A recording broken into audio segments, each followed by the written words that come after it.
Hello everyone, and I welcome you back to Hoosier History, Legends, and Heroes. Once again, we are going back in history. We will be returning again to the Civil War. In previous videos, we've met the 9th Indiana Infantry and the 27th Indiana Infantry. And in this video, I will now be introducing you to a new Indiana Volunteer Infantry Regiment. Today's video will cover some of the worst of humankind and the best of humankind. It will tell a true story of courage, determination, strength, loss, and the love and caring of human beings for one another. It's the story of the much beloved Aunt Lucy and the 23rd Indiana Infantry. I will tell you how fate brought Lucy Higgs and the 23rd Indiana together.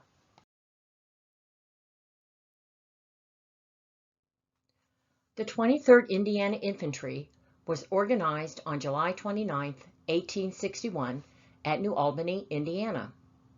New Albany, Indiana is in Floyd County, located in southern Indiana.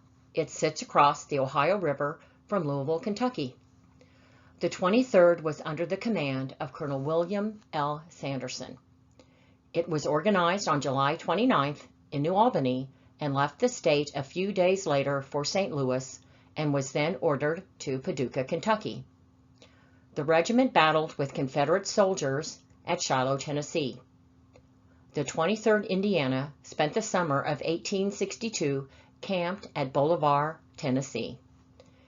This unit fought at many battles during the Civil War, including the Battle of Shiloh, the Siege of Vicksburg, the Battle of Kennesaw Mountain, and Sherman's March to the Sea. Lucy Higgs was born into slavery on April 10, 1838, in North Carolina. The Higgs family moved from North Carolina and Mississippi, finally living in Tennessee. Lucy learned that the Higgs family planned on moving further south to Atlanta because a Union encampment was close to the Higgs plantation. This move to Atlanta would take Lucy further away from freedom.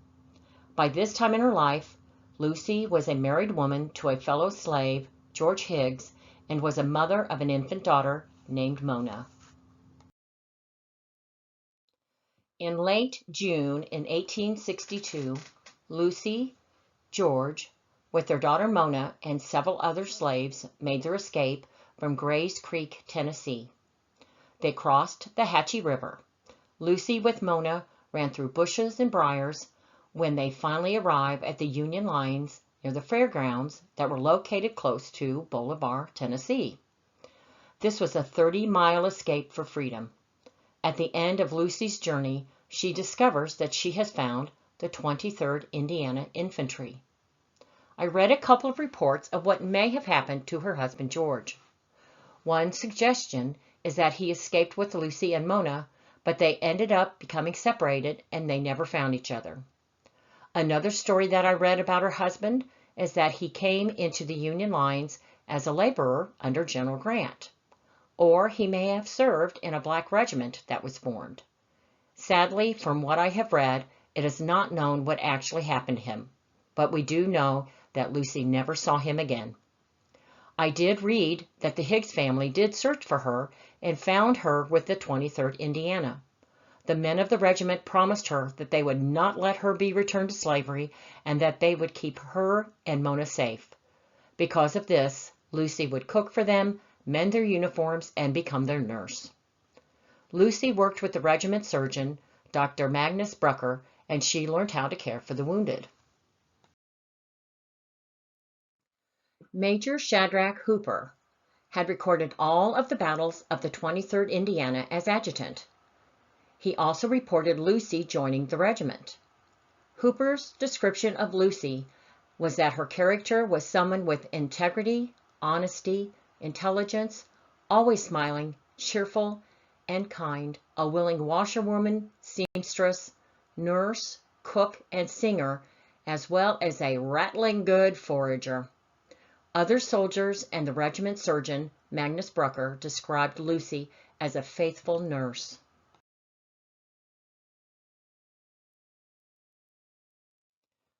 Lucy and the soldiers grew to love one another. The men would affectionately call her Aunt Lucy. The Siege of Vicksburg lasted from May 18th through July 4th, 1863. The Confederate surrender on July 4th, 1863, and General Robert E. Lee's defeat at Gettysburg, which was the previous day, July 3rd. And together these two Confederate defeats are considered to be the turning point of the war. Lucy accompanied the 23rd Indiana and was with them at the Siege of Vicksburg. She tended to the wounded, carried water, dressed wounds, gave medicine to the wounded and sick, and as if this wasn't enough, she would even cook. A terrible tragedy happened to Lucy during the siege. Mona would pass away. I can't find any reason for her death. Was it sickness, or was she accidentally struck by a stray bullet? I've not been able to find out the reason. My guess would be she passed from sickness. More Civil War soldiers died from disease and sickness than from actual combat. They didn't have antibiotics. They didn't have the understanding of cleanliness and sterilization. With the siege lasting for more than a month, who knows what diseases may have been passed around everywhere. The soldiers of the 23rd loved Mona, and together they buried her and made sure that she had flowers. I would imagine fresh flowers would not have been easy to come by with all of the fighting, but they made sure that Mona had them. Major Hooper had said that Lucy was a good forager. This really was important for Lucy to carry out her nursing. Injuries suffered during battle needed to be treated, but medicine then does not compare with what we have today. There were only poor options to treat the soldiers with. Many soldiers died from infections that today would be healed with antibiotics. With Lucy being such an expert at finding the medicinal herbs in the forests, that the 23rd was lucky that Lucy found them that fateful day in 1862. The Louisville Courier-Journal published on February 4th, 1889, that Lucy was sometimes at the rear, sometimes in the front, and often in the thickest of the battle, as much a soldier as her male companions, except that she did not carry arms, and she never received even a scratch. The 23rd Indiana was mustered out in Louisville in 1865. Many soldiers returned to their homes in New Albany and encouraged Lucy to go with them back to New Albany to settle down after the war. Lucy stayed with the regiment and settled in New Albany, Indiana as a free woman. After the war, and not knowing what had happened to her first husband, George, Lucy marries John H. Nichols on April 2, 1870. This document shows that Lucy Higgs married John H. Nichols in New Albany, Indiana. Lucy Higgs Nichols applied for a Civil War nurses' pension from the government. Benefits for Civil War nurses was extremely rare, regardless of race. It wasn't until after the Civil War that nurses were able to receive a pension. Soldiers had documents proving their service, but there were few documents for nurses or finding someone to vouch for them. Lucy applied more than once and was denied because there wasn't documentation proving that she had been a nurse for the 23rd Indiana. 55 members of the 23rd Indiana filed documents stating that Lucy, in fact, was a nurse for them during the war. Lucy was granted a pension of $12 per month by a special act of Congress and authorized by President William McKinley. These documents show that Lucy was approved for her nurse's pension. This is the only known picture of Lucy Higgs Nichols standing in the middle of a group of Civil War and Spanish-American War soldiers and veterans at a reunion in English, Indiana in 1898.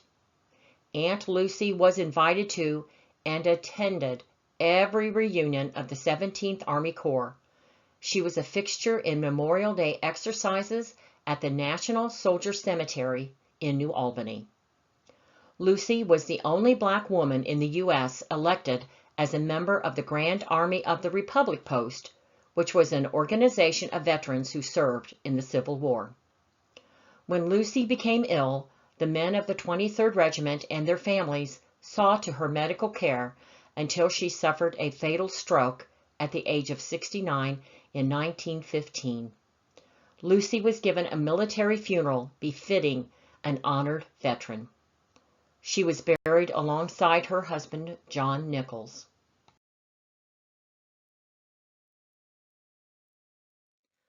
This two-sided marker stands at the Second Baptist Church in New Albany. It states, Lucy Higgs Nichols.